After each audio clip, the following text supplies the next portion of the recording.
It's all right. Hello, thank you. How many we got? Do we know? Hiya.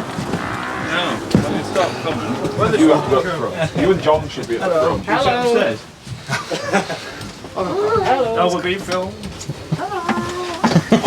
Oil. She's a Dennis Lancet J3. She's alleged that the chassis was built in 1939 and hidden away at the back of the Dennis factory along with two others throughout the war and got forgotten about. So she's a little bit of an enigma. So she's allegedly a 39 chassis. She didn't get bodied until 1949. She's actually registered 1947. So after the war there was a shortage of bodybuilders, there was a shortage of bodies. A lot of the new chassis got second-hand bodies put on them. Because this and the two other chassis were forgotten about, they actually didn't get a second-hand body, and in 1948 got new bodies put on them and went into service in 49, although its registration number would have it as 1947. It's done, documented, over 3.25 million miles. It used to run in service Dover to London twice a day, 7 days a week. And I spoke to a driver. Motorways, was it? Absolutely, yeah, up all the A roads, going in and out of all the little towns. I think it was about 4.5 hours. Each way? Yeah. They did it twice a day? Twice a day, yeah. Driver changeover at London. And I spoke to a couple of drivers who used to drive them on in service. So what did you think if you come in for work and you were rostered for a Lancet? And they said, well, there was two sets of drivers at East Kent. There was those that could drive a Lancet, and there was those that couldn't. If you couldn't, you were in for a long, hard shift. She's got what's known as a Chinese box. So the gearbox starts from the right and works to the left. It's a full crash box, so you might hear me play a few tunes on it. But it's then got a pre-select overdrive fifth on it. And if you can get it into the pre-select overdrive fifth, it would quite happily trot along at 50 mile an hour. Yeah. But in 1949, most buses were doing 25, 30 mile an hour. So you could shave, they reckoned you could shave half an hour off the journey time. So your half an hour break in London became an hour's break, and you could get back and finished half an hour early if you knew how to drive one. Could you still steer it at that speed? You could steer it, you could brake, and to be quite honest, the steering's good on it, the brakes are fantastic on it. Is it power steering? No. No. The thing that lets it down is the suspension. So modern day roads, I don't go much over 30, 35 mile an hour because the potholes are that bad. Obviously, like your carriages, she's wooden framed, and it shakes the body to bits. Is it a bit stiff on suspension? Yeah. Yeah. Unless it's got a full load on, then it's a bit better. Like, but yeah, she does tend to bounce a little bit. Yeah. So she ran Dover to London for East Kent for many years. She was one of the last of this batch as a half cab to come out of service. A lot of the batch got rebodied with what they call one-man operation bodies. So they moved the front of the body right up to the front like that one, put a front door on them so they didn't need a conductor and the driver could take the fares. Yeah. This one fortunately didn't go down that route and was put aside by the then transport manager of East Kent because he wanted to preserve it.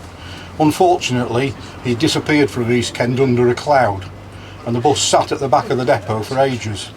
And a local church group in Chiswick in London put out an appeal because their pre-war Bedford had basically dropped to bits and they needed a bus to get around. So East Kent actually sold them this bus for £60, took two of the church members down to the garage and taught them how to drive it because it is an intricate gearbox. They repainted it and sent it off to the church group, and it was the Christian Fellowship of Chiswick, and they had a sister group, a sister church in Shrewsbury, and every other week on a Wednesday it used to go up to Shrewsbury and back with the church group on, which doesn't sound much nowadays, but in the 1960s, in a 1940s bus, it was a good old trip out that up to Shrewsbury and back. I've since found pictures of it with the church group in Paris, under the Eiffel Tower, in the south of France and in Spain. So they took it all over the world, well, all over Europe, shall we say. My colleague rescued it 30 years ago and restored it, and it ran on wedding hires and private hires and special occasions around Retford for many years. And then when he'd about reached retirement age, he sold it to me. I used to conduct on it for him. He sold it to me, and then he rang me up about 2 months later and he says, "Yeah, I found another Lancet in a shed in Kent. I reckon I've got another restoration in me if you do it with me." So off we went to Kent and we picked up another basket full of bits, and 6 months and 1 week from dragging a skeleton and a non-running engine out of the shed, we had it past its certificate of initial fitness for PSV operations. I had that in service as well, and that's still running somewhere in the country now. It has changed hands a few times since we sold it. So Dennis Lancets are very rare. Bodies built by Park Royal in London. They're fairly rare on these. You're quite lucky really today to have 2 Dennis Lancets at a show this small. And that one, believe it or not, is 9 months younger than this one. It's exactly the same running gear, and it was originally a half cab like this, but when it was 6 years old it caught fire and the body was destroyed. So it was rebodied with a Thurgood body that it carries now, and it's one of only 5 examples of Thurgood bodywork left in existence in the world. Of those 5, there's only 2 roadworthy, that one and one in Manchester Transport Museum. Okay? Interesting, thank you. Tell you what, the crack's up with this lifeboat station all of a sudden. Yeah.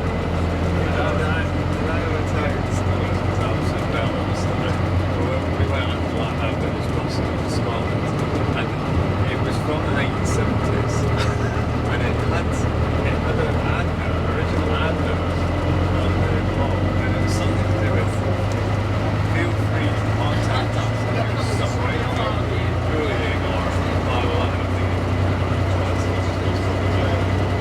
And we were going down the street, and there's this old lady who puts her arm out to the bus, and we go straight past her. Splash her as well.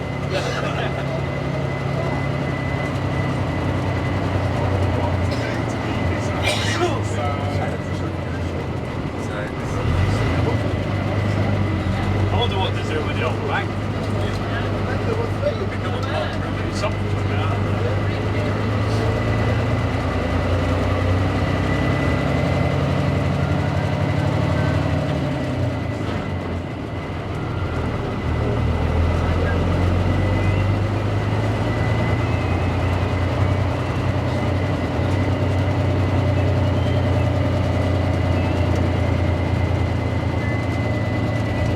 I've been looking forward to seeing the summer steam.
And then they just did the whistle. Yeah.